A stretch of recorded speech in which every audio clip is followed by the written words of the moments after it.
నమస్తే welcome to I dream అది లెక్క. మాదిగ సమాజం హక్కులతో పాటు వివిధ సామాజిక సమస్యలపై యుద్ధం చేస్తున్న ఉద్యమ నేతగా మందకృష్ణ మాదిగకు గుర్తింపు ఉంది. మాదిగ రిజర్వేషన్ పోరాట సమితి ఎంఆర్పీఎస్ వ్యవస్థాపకుడిగా ఆయన గురించి ప్రత్యేకంగా పరిచయం అక్కర్లేదు. కుల వివక్ష, చిన్నారుల ఆరోగ్య సమస్యలు, వికలాంగుల హక్కులు వంటి అంశాలపై అలుపెరగని పోరాటం చేస్తున్నారు ఆయన. అలా అందరికీ సుపరిచితులైన మందకృష్ణ మాదిగకు ప్రత్యక్ష రాజకీయాలు మాత్రం అచ్చి రావటం లేదన్న అభిప్రాయం ఉంది.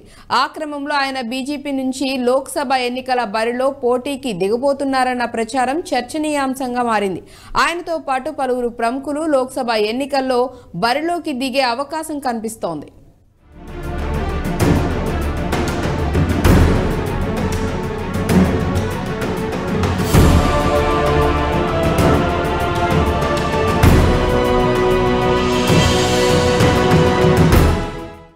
లోక్సభ ఎన్నికల్లో తెరపైకి కొత్త సమీకరణాలు.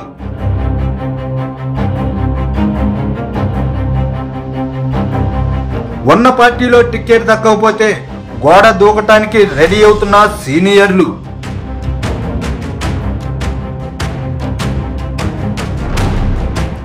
లోక్సభ ఎన్నికల్లో ప్రధాన పార్టీల తరపున అభ్యర్థుల ఎంపిక కొత్త సమీకరణాలకు తెర తీయనట్టు కనిపిస్తుంది. ఆయా పార్టీల్లో అంతర్గతంగా చోటు చేసుకుంటున్న ఘటనలు ఎన్నికల బడిలో అనూహ్య పరిణామాలకు దారి తీయబోతున్నాయి. తాము కొనసాగుతున్న పార్టీ నుంచి పోటీకి అవకాశం దక్కకపోతే మరో పార్టీలోకి జంప్ అయ్యేందుకు కూడా కొంతమంది సీనియర్ నేతలు ప్రత్యామ్నాయం సిద్ధం చేసుకుంటున్నారు. ఇదే సమయంలో సినీ నిర్మాతలు, ఉద్యమ నేతలు, బ్యూరోక్రాట్ల పేర్లు కూడా తెరపైకి వస్తున్నాయి. తెలంగాణ రాష్ట్రంలో గణనీయంగా ఉన్న మాదిగల ఓటు బ్యాంకును కైవసం చేసుకునే దిశగా బీజేపీ పావులు కదుపుతుంది. ఇందులో భాగంగా ఎంఆర్పీఎస్ వ్యవస్థాపక అధ్యక్షుడు మందకృష్ణ మాదిగను వరంగల్ లోక్సభ స్థానం నుంచి బరిలోకి దించాలని భావిస్తుందంట. ఆయన పోటీకి సంబంధించిన సర్వే కూడా చేయించుకుంటుందంట. ఉమ్మడి ఆంధ్రప్రదేశ్, తెలంగాణలో మందకృష్ణ మాదిగ ఇప్పటికే ప్రత్యక్ష ఎన్నికల్లో పోటీ చేశారు. 2004లో మధ్య నుంచి ఇండిపెండెంట్ గా, 2009లో త్రిలింగ ప్రజా ప్రగతి పార్టీ అభ్యర్థిగా, మరోసారి మదిరి అసెంబ్లీ నియోజకవర్గం నుంచి 2014లో తన సొంత పార్టీ అయిన మహాజన సోషలిస్ట్ పార్టీ అభ్యర్థిగా వర్ధన్నపేట అసెంబ్లీ నియోజకవర్గానికి పోటీ చేశారు. అయితే ఆ 3 సార్లు ఆయన ఓటమి పాలయ్యారు. అదలా ఉంటే మాదిగలకు బీజేపీ అండగా ఉంటుందని, వర్గీకరణకు కట్టుబడి ఉన్నామని ప్రధాని మోడీ ఇటీవల పరేడ్ గ్రౌండ్స్ లో వేదికగా ప్రకటించి వెళ్లారు. అందుకు తగ్గట్టుగానే న్యాయపరంగా వర్గీకరణ ప్రక్రియను వేగవంతం చేసేందుకు మోడీ ప్రభుత్వం ప్రత్యేక కమిటీని ఏర్పాటు చేసిందని కమలం పార్టీ చెబుతుంది.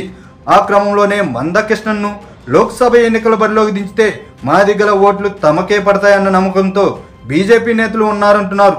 అయితే ఇక్కడి నుంచి మాజీ ఐపీఎస్ కృష్ణప్రసాద్, పార్టీ సీనియర్ నేతలు చింతా సాంబమూర్తి, శ్రీధర్ కూడా టికెట్ ఆశిస్తున్నారు. వచ్చే పార్లమెంట్ ఎన్నికల్లో కనీసం 10 ఎంపీ సీట్లు గెలుచుకోవాలని పట్టుదలగా ఉన్న కమలం పార్టీ కొన్ని నియోజకవర్గాల్లో తమకు గట్టి అభ్యర్థులు లేకపోవడంతో ప్రత్యర్థి పార్టీ నేతలపై దృష్టి సారించింది.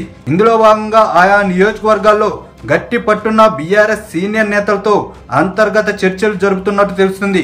గులాబీ పార్టీకి చెందిన 2 సిట్టింగ్ ఎంపీలతో బీజేపీ ముఖ్య నేతలు మంతనాలు జరుపుతున్నట్టు సమాచారం. అయితే ఈ చర్చలు కొలిక్కి రాలేదంట. మరోవైపు నాగూర్ కర్నూలు నుంచి ప్రాతినిధ్యం వహిస్తున్న బీఆర్ఎస్ సిట్టింగ్ ఎంపీలు రాములు కాంగ్రెస్ లోకి వెళ్లిపోతున్నారన్న ప్రచారం విస్తృతంగా సాగుతుంది. అయితే ఆయన కొడుకు భరత్ కోసం బీజేపీ నేతలు ప్రయత్నాలు జరుపుతున్నట్టు సమాచారం. అసెంబ్లీ ఎన్నికల్లో ఓటమి పాలై అధికారం కోల్పోయిన బీఆర్ఎస్ లోక్సభ ఎన్నికల విషయంలో ఆచితూచి అడుగులు వేస్తుంది. కాంగ్రెస్, బీజేపీ అభ్యర్థులుగా ఎవరెవరు బరిలోకి దిగుతారన్న దానిపై అంచనాలకు రావాలని, అందుకు తగ్గట్టుగా తమ అభ్యర్థులను ఎంపిక చేయాలని బీఆర్ఎస్ అధిష్టానం భావిస్తుంది. అయితే కొందరు సిట్టింగ్ ఎంపీలకు మాత్రం మళ్లీ టికెట్ ఇచ్చే యోచనలో ఉందంటున్నారు. మిగిలిన చోట పార్టీ పరిస్థితిని అంచనా వేసేందుకు, అభ్యర్థుల ఎంపికపై నిర్ధారణకు వచ్చేందుకు కసరత్తు చేస్తుంది. ఇక వరంగల్ లోక్సభ స్థానం నుంచి కాంగ్రెస్ టికెట్ కోసం పలువురు నేతలు పోటీ పడుతున్నారు. మాజీ ఎంపీ సిరిసిల్ల రాజయ్య, టీపీసీసీ ప్రధాన కార్యదర్శి అయిన అర్దంకి దయాకర్ టికెట్ కోసం ప్రయత్నిస్తున్నారు. అయితే ఉమ్మడి వరంగల్ జిల్లా రిజిస్టర్గా పనిచేస్తున్న హరికోట్ల రవి కూడా ప్రయత్నం చేసుకుంటున్నారంట. తనకు టికెట్ ఖరారైతే ఉద్యోగానికి రాజీనామా చేసి బరిలోకి దిగుతానని తన సన్నిహితుల వద్ద రవి చెబుతున్నారంట.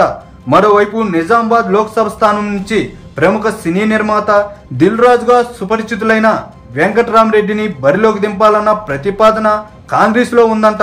దిల్ రాజును గత ఎన్నికల్లోనే పోటీ చేయించాలని బీఆర్ఎస్ భావించినా ఆయన అప్పుడు పోటీకి నిరాకరించారు. ఇప్పుడు కాంగ్రెస్ నుంచి పోటీ చేసే అంశంపై ఆలోచిస్తున్నట్టు పార్టీ వర్గాల్లో ప్రచారం జరుగుతుంది. అయితే నిజామాబాద్ టికెట్ను మాజీ MP Shabbir Ali, MLC T Jeevan Reddy కూడా ఆశిస్తున్నారంట.